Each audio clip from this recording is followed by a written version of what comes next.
Welcome back to RPM, Accelerating Life. I'm excited to be here this afternoon. It's raining. We had to buy an umbrella at the parking lot just to walk over here.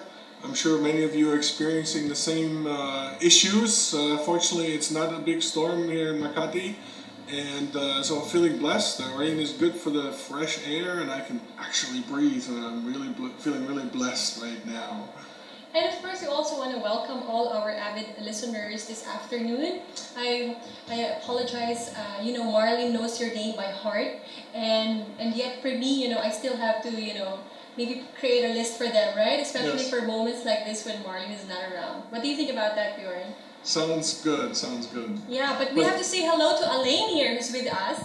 Yeah, he's our videographer. And he's really wonderful. You should check out our YouTube channel and our Facebook accounts to see some of his wonderful work. Yes, you feel free to Google Bjorn Martinov or Victoria Martinov for more info on us. Yeah, and for those of us who are actually always making sure they're up to date with regards to what's happening here, you can tune in to our Ustream account. It's www.ustream.tv/channel/BZRJ 8:10 a.m. So if you're online, you can do that. Or if you have a mobile phone, you can actually just download the app and just search for BZRJ 8:10 a.m. So Bjorn, I'm so excited to hear what we have in store for them this afternoon.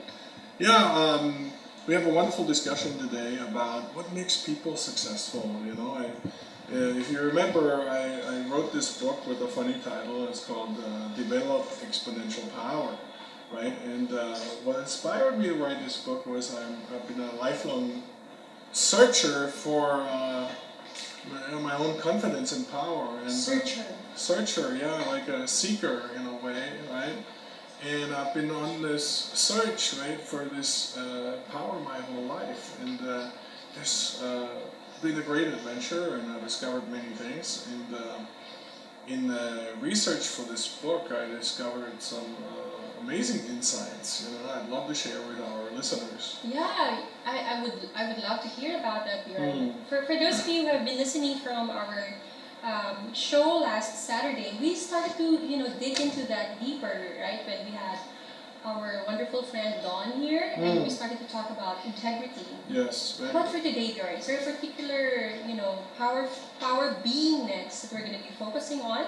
Yeah. So in general, the reason why I wrote this book was because even though there's many books on power on the market, and this book, Develop Exponential Power, I said I want to write something that really sticks out, that is cutting edge, and adds value to whatever is already out there, right? Maybe even breaks a whole new ground on what power is.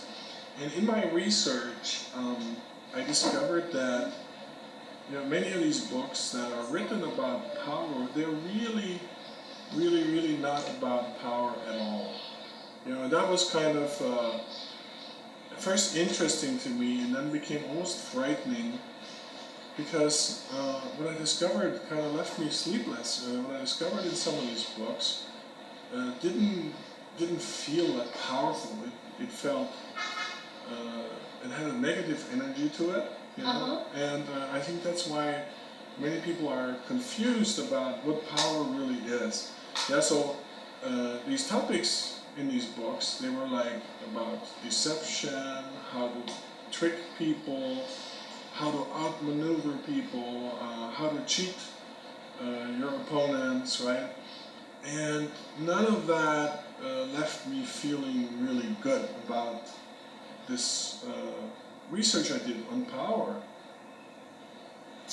For me, it's very easy to see why initially in the beginning power is simply equated, for example, for what we perceive as powerful personalities in our society. The usual, I have the money, or I have the fame, or I am most loved by the people, and that's how power is just easily understood. But I'm curious what as you've mentioned before, your exposure or the reading materials you've seen about power didn't leave you feeling good. But in your discovery, in your continued search for this, understanding of power, experience of power, what have you seen, Bjorn? Yeah, so what I've seen was that the world at large, and myself in the beginning as well, the world's confused, about what power is, and specifically, it's confused with something else, and this is something else, especially now that we have Episode 7 of Star Wars coming out, and everybody says that may the Force be with you, right? And it sounds so yummy in a way, right? But what I discovered was that the world was largely confused between power and force. That these are two different things, and but people think it's the same. That they use force as if it meant power, and sometimes they use power as if it meant force. And yet those two are very distinct, and discovering that kind of helped me a lot in my research because I wanted to write about something that was positive, not negative. Right? Yeah, and the thing is, usually the role of power is attributed mostly to leaders.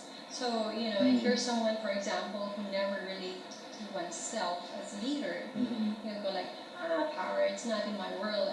I don't even think about it. It's not, something I'm interested to have. And yet, everybody would probably say yes if they're invited to, would you like power or no power? They're probably going to say, of course, who would want to be empowerless? Not feeling powerful. Yes. And I think you bring up a very important topic because in leadership there's multiple levels I've discovered along the way. And the first level is like no leadership, right? But the second level is, you can call it no leadership, you can call it level 0 if you want. But the first level then really is being able to lead yourself, or being able to lead myself. If I cannot lead myself, how can I be expected to lead others? And there's so many people that are being promoted and they can barely lead themselves, or not at all. And that's why they're struggling with leadership, and because of this struggle, something else comes in because of this struggle, and that's something that I call force. So people start leading by force, right? And to me, that's not leading at all. That's just being forceful, right? And that's also one of my inspirations about this book, because I wanted to write about positive power, power that makes a positive impact on the world, on ourselves, on the people we lead. Because in politics and in corporate world, not everything I saw was positive. Especially when you look at global politics, how much force is being used, right? And it's not just terrorism; it's even government force. And when you see that a global power forces its will via military on other nations, right?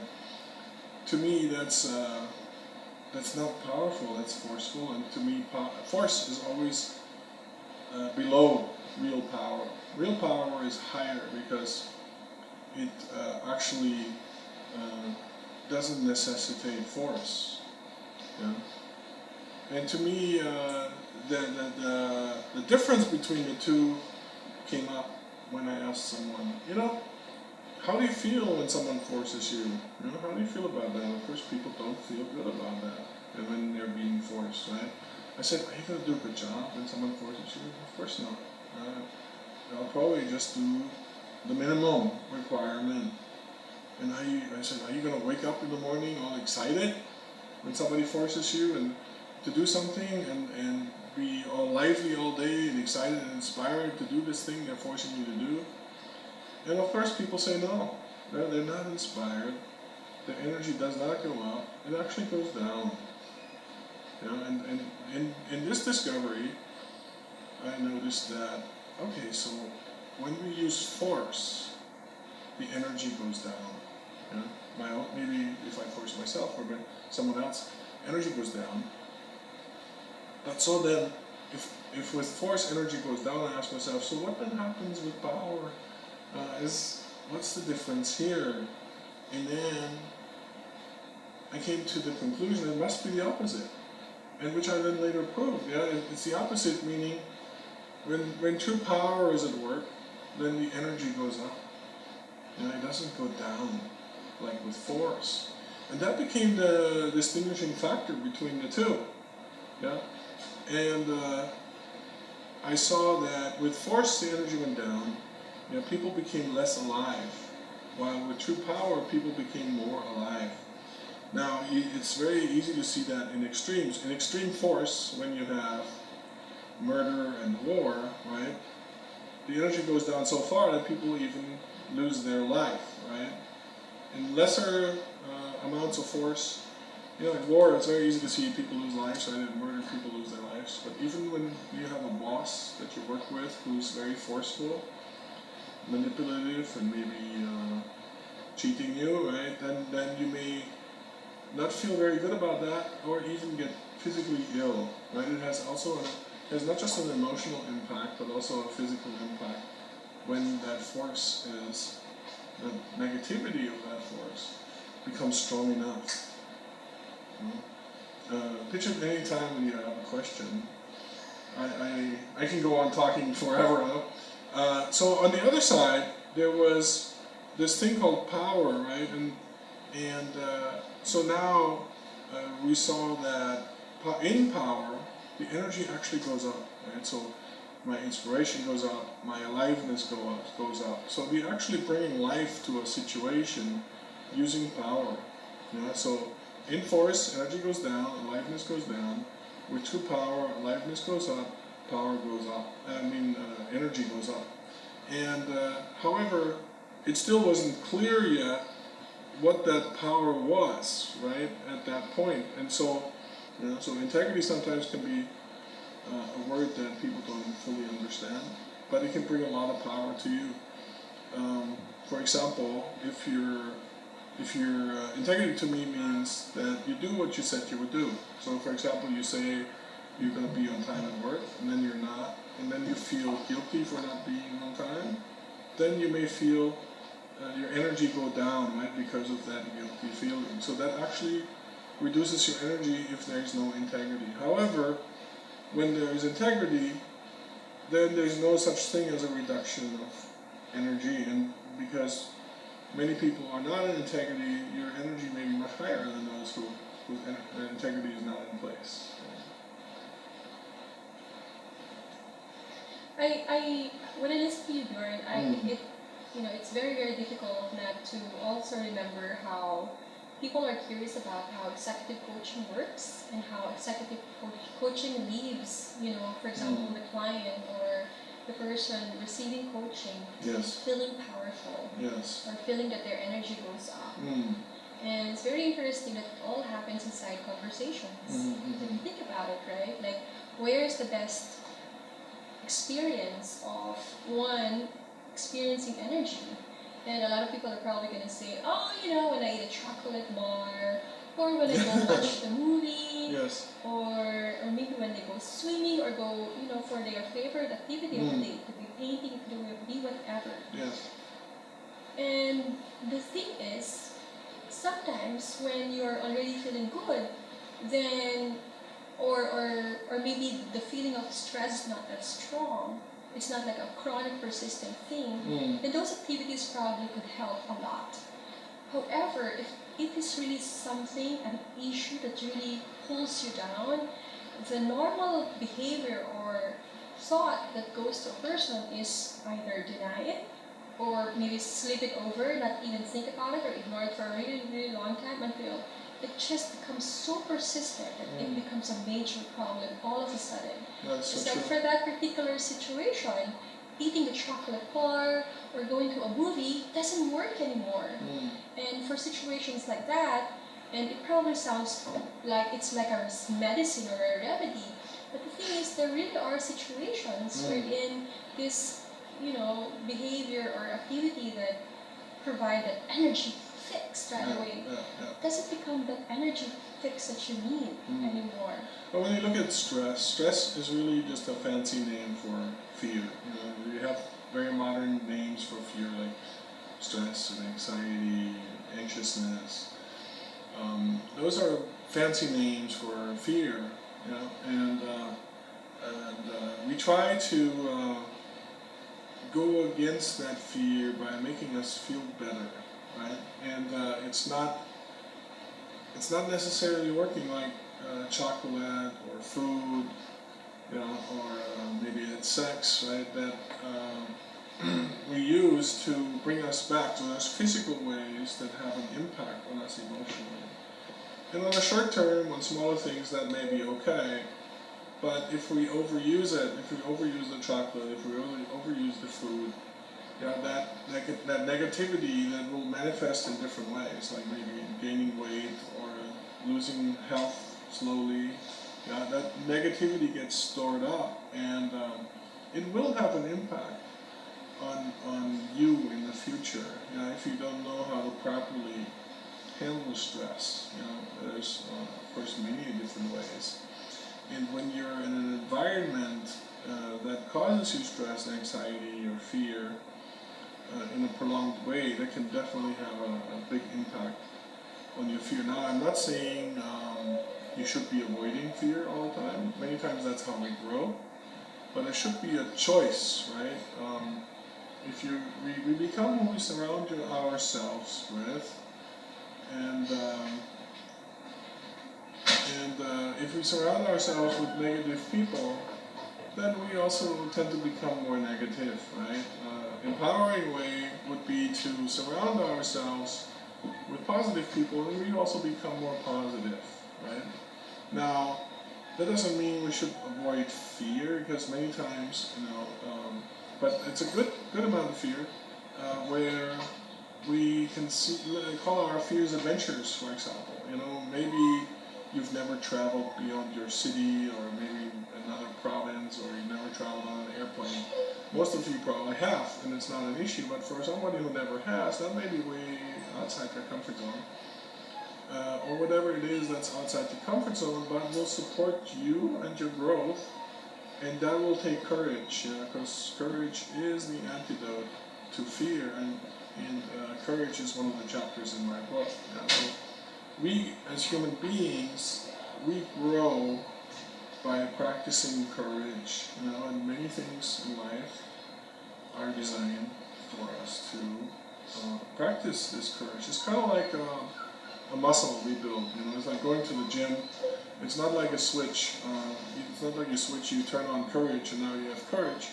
No, but it's more like you go to the gym and you keep working out that muscle, and eventually it grows, and then you're very strong, as a human being. Fear is our number one enemy in life, really. And when we overcome that, then pretty much almost everything becomes available as a possibility. There's other enemies, of course, that follow after fear, but that's the main one. It's very interesting what you mentioned there, Bjorn. It's like, you're aware, like people are aware that there are zones where we feel comfortable and familiar, and then there are also areas in our life where we are really in our discomfort zone.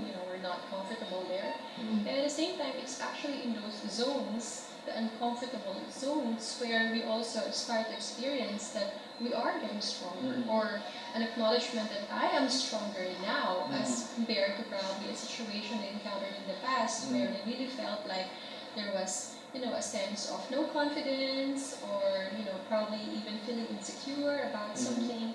And the thing is, it's not like you can get yourself immunized from, feeling insecure or feeling not confident. There will always be opportunities for the next level. Like a lot of people are saying right now, with the many uncertainties happening in the society right now, with everything happening so fast, it's like the moment you wake up, that thought already is, pressing itself on your face right away. And especially when you're really a person having a lot of responsibility. And so it now boils down also Bjorn to, I have such huge responsibility, or I took on huge responsibilities because I have this aspirations, for example. And now I want to keep my sense of strength. And I think in situations like that, no matter how much swimming you do or how much reading your favorite book you do or movie watching, it's not gonna, give you that experience that you are, in your powerful creative zone. You just have to be there, and that's where I feel that it's a great expression also of the things that a person is learning, as he grows. And it's, wonderfully mentioned and described in this book, Develop Exponential Power, that you've mentioned, that summarized. My book. Yeah, that's summarized. Yeah, that's right. It's authored by my wonderful husband here. And available on Amazon, both as a Kindle book and as a print book, and it's very inexpensive. Maybe our cameraman maybe can help us with the children in the background making noise. Maybe you can tell them to be more quiet. If you've been hearing these noises in the background, that's our twin boys playing with their iPads in the background. So it's been a little It's actually distracting. perfect, Bjorn, because we're gonna actually pause for a break. So thank you so much. Stay with us. We'll be right back.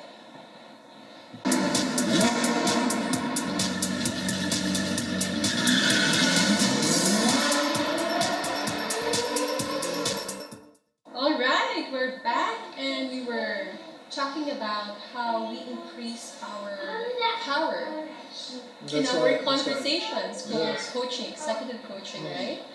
Well, both of us are executive coaches, and that, of course, has the opportunity to help someone increase their own power, right? And that will make a difference for them, both in their work, but also in their daily life. It makes a difference in their careers. It makes a difference in how they operate and how they interact with people and how they lead. It's when you look at the difference between power and force. Really, again, force is energy decreasing and power is energy increasing. Then you can see that when you look closely, right, you see that management is more on the side of force, and leadership is more on the side of power. And it's very difficult to empower others when we don't have enough power in ourselves, right? I'm not saying that force is always bad. Sometimes it's necessary. Imagine you're in the office and you're a leader of a company and your building's on fire, right? You're not going to set a meeting for next week to discuss how you're going to exit the building, right? You're just going to say, let's get out, right? And make sure everybody gets out. You're not going to wait to align on how to go about it. You're just, ideally you've done this already before, there's procedures and structures in place, and then when it comes time to execute that because people's lives are at stake, then you make that happen very quickly. Does that make sense? Perfect sense. So force and power, they actually have their own purpose, right? It's not like you remove one and then just keep the other. They will always have their own situation and own time where you have to use them. And I think that's also the reason why they continue to exist up until now. It's a little bit like yin and yang, it's like the good and the bad or the dark and the light in a way, right? And I believe that people inherently are good, right? But sometimes we don't always express that goodness, in our lives. That's right. Bjorn, one of the very interesting part of the Develop Exponential Power book is the conversation about responsibility. And if you think about it, leadership and responsibility, they really go hand in hand. Sure. I have to be able to in order to be powerful, I have to be able to be responsible for my life, for whatever there is, and for whatever there is not. And here is that's probably the more tricky part. How do I be responsible for everything that is and everything that's not, right? And however, when I can take responsibility for everything that is and everything that's not, that's the beginning of true power, because when I'm not responsible, then I become a victim, right? And when I'm a victim, then everything else around me, the circumstances, maybe the weather, maybe the traffic, right, or the heat, or my husband, or my wife, or my children, right, I become a victim to that, and that will actually lower my energy. So I'm allowing outside forces to impact my own energy. And that's not powerful because it brings my energy down, right? Being a victim is not inspiring, right? It's not inspiring to be impacted by these outside influences having a negative impact on me. And because of that, it's not powerful to be a victim. It's much more powerful to take responsibility for what it is and what it isn't, and then choose it, you know? That's one part.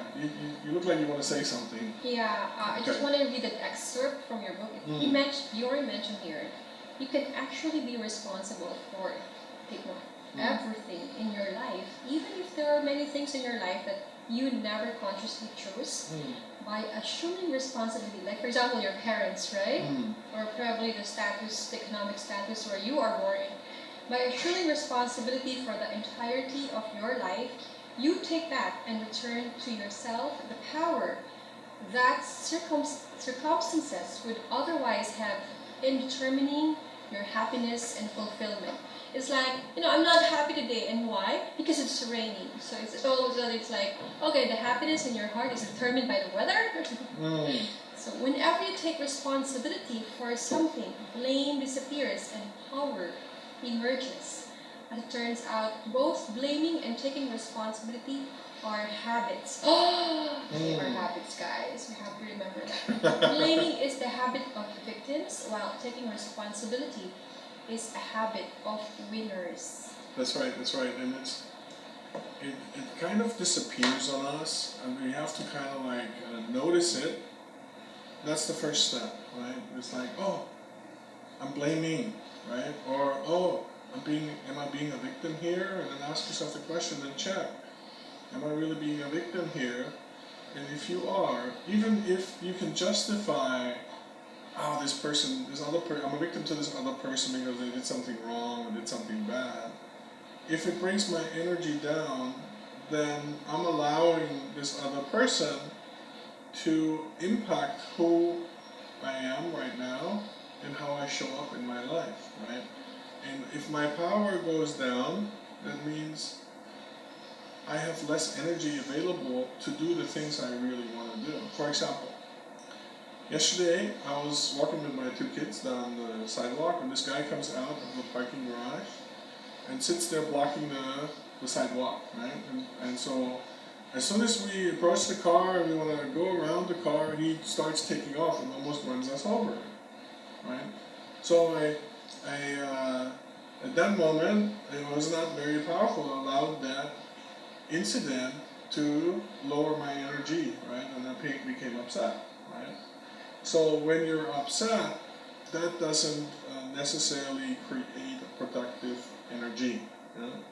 Because it will focus you on whatever's wrong, it will focus you on what's not working, it will focus you on things that are not going to move you forward, right? So focusing on the next 2 hours being upset about this guy, accidental or not, trying to run us over, was not productive for me because it lowered my energy, right? And it focused me away from what I really wanted to do. So I didn't write this book because I'm perfect, right? But I wanted to give people and myself an access to living a more powerful, intentional life where they can create, no matter what the circumstances, the life that they truly choose and want to have, right? and it's an ever ongoing creation, and it's an ever ongoing letting go of being a victim. It's like, oh, here comes the opportunity to be a victim. Okay, take a deep breath, let it go, right? Let it go, and then so you can now focus your energy rather than focusing on what doesn't work, the bad stuff that's trying to distract you from your destiny, right? And then moving forward towards the destiny that you choose, not what the weather chooses for you, or what the traffic chooses for you, or the person trying to run over you chooses for you, but the destiny that you want, yeah? That inspires you, that gives you life, yeah? Something that you look forward to, because truly, when we have the power, we can create the destiny that we really want. And anything that you want can become available that way. And that's what inspires me about I love how you're sharing and connecting that to your personal life, right? And how inspiration naturally emerges. Yeah. It brings to mind this story in the Bible. I very recently read. It's about this. He really went through a lot of tough times in his life. He was sold by his brothers, and eventually he was thrown to jail for something he never committed. Yeah. He was accused for something he never even did, and forgotten. And then one day he became somebody who had so much wisdom and was valued so much by the leader of Egypt at the time. And I'm referring to Joseph in the Bible. And there was a portion in his life where his brothers who actually sold him to slavery one day came back and to Egypt never recognized this now powerful Joseph, as you've mentioned, right? When you develop this inner power, it just follows you wherever you are. And truly enough, that really happened for Joseph. Even he was in prison, even wherever he was just being a leader. And people just gravitate to him and related to him as the leader because he just exudes it. Yeah, and the circumstances are going to show up, whatever circumstances there are, right? No matter what the circumstances. Yeah, and being a leader, that's a choice. We can choose to be a leader. And so, the brothers now not recognizing him, it could have been a moment for Joseph to say, payback time, you guys, this is what you did to me for the past 22 years. But he did not. What he actually did was to give them that opportunity to start recognizing and to start really owning that, hey, there was some things we did in the past, and we start, taking responsibility for it. And in a way, reading that part of Joseph's life, it's really like watching a movie. It's like, hey, this guy is really staging things, and it's amazing how he powerfully, put certain situations to happen to his brother's life and had them start thinking really and recognizing, oh my gosh, maybe this is happening to us because we did this and we did that. And what was interesting was that when it was really the moment when Joseph was saying, you know what, you just have to go back to your father, but you have to leave your brother Benjamin, who of course, because he did something to accuse Benjamin of stealing. He said, now your brother Benjamin is going to serve me as a slave. And they were like just so upset. And so finally, Judah, the head of the brothers, he just stood up and says, you know what, I take full responsibility for this. That's so true, and basically our mindset is often determined by who we're being, right? And then also the mindset also has an impact on who we're being. And what is in my chapters is 28 chapters on how we're being in life, that shapes our life, it shapes our direction, shapes our destiny, right? And after all, as human beings, most of us, we would like to be in control of our destiny. We would like to be in charge of our direction. We would like to have a direction and follow that. Exactly. As a powerful human being, that's what I can do. Now, if I'm not a powerful being, then I'm a victim to whatever else is happening in life. Yeah, and the thing is, this conversation called life, it's, either it gives you fear or it fascinates you so much that, you just feel a huge appreciation that you actually wake up again. Every time your eyes, take in this wonderful sunset or sunrise. And for those of you who who had a really long night, probably a sunset. Yeah, and really take in that, yeah, I'm alive again today, and wonder, what I can contribute to the world. And it's very interesting. It's also how, Bill Gates chooses his books. It's really about, understanding life, whether it's the materials he uses every day, whether it's about the disease that continue to, you know, hold down a lot of societies these days, or as he mentioned, about just asking the vital question, what really is life for? He mentioned that he really was so impressed about this work by Nick Lane about the amazing inquiry into the origins of life.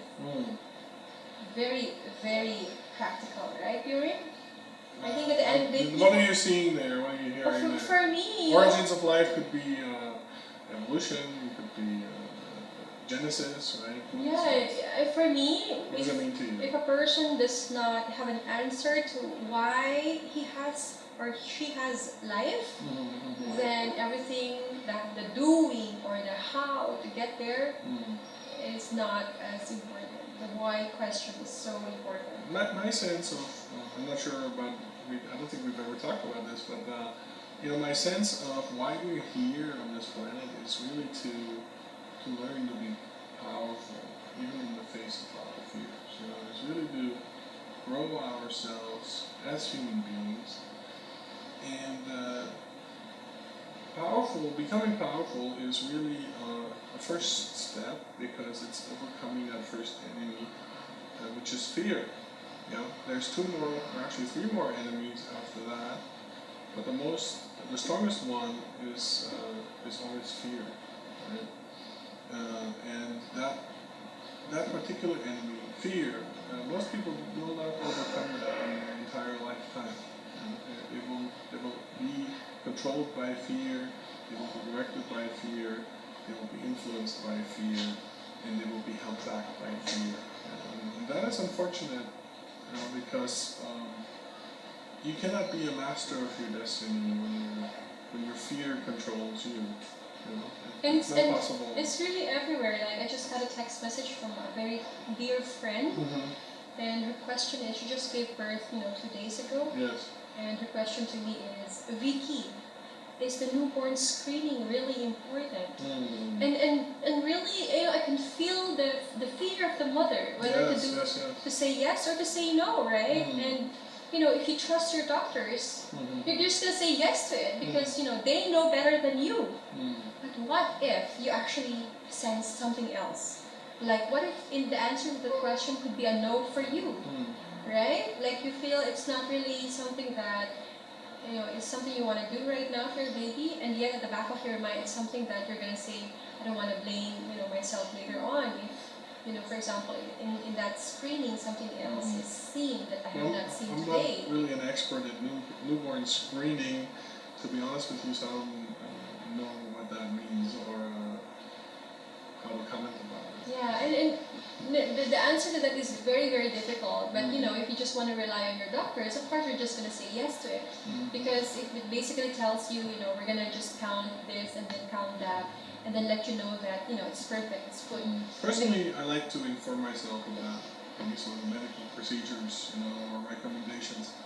I do my own research on the internet. There's a lot of information that's available to lay people like us, private people who are not doctors. And sometimes if I really want to go after something, then I even search for white papers, meaning that's the latest research on something. Because much of the information out there may be based on something that was taught 10, 20, 30 years ago, maybe more, right? And it may not be the very latest anymore, and so that's why sometimes I like to research white papers, because it gives me a closer idea of what is the latest thinking on this, rather than what's been taught or still being taught at universities, right? I'm not putting down universities here, because they, of course, need to be able to teach things that have been proven over time. but that also somehow removes them a bit from the cutting edge. You know? And that is just one example, because really at the end of the day, it's very, very important to really realize the why you're doing some certain things, right? Because if the answer is, because I'm fearful that this might emerge or that might emerge about, and so I want to be proactive about it and do something about it now, then my answer to that is, yeah, that's a very good place to start from, but would you really start your life with fear? Coming from fear. Or you could say that, yes, I'm going to do that, and it's my expression of my care for my child. Yes. It's my expression of how I'd like to protect my child. And that's a very different place to come from. And there's a lot of controversy around that, actually, right now, and it's not really something I'm all too interested in to get involved with on the radio. But in general, there's always two sides, and it's good to inform yourself about both, because both sides have points, and there's good and bad, and in the end, it's your choice. Right? Exactly. It's not my choice to make for you. Exactly. So if actually it awakens for you this, desire to know more, then that's I think that's a very, very good path to come from.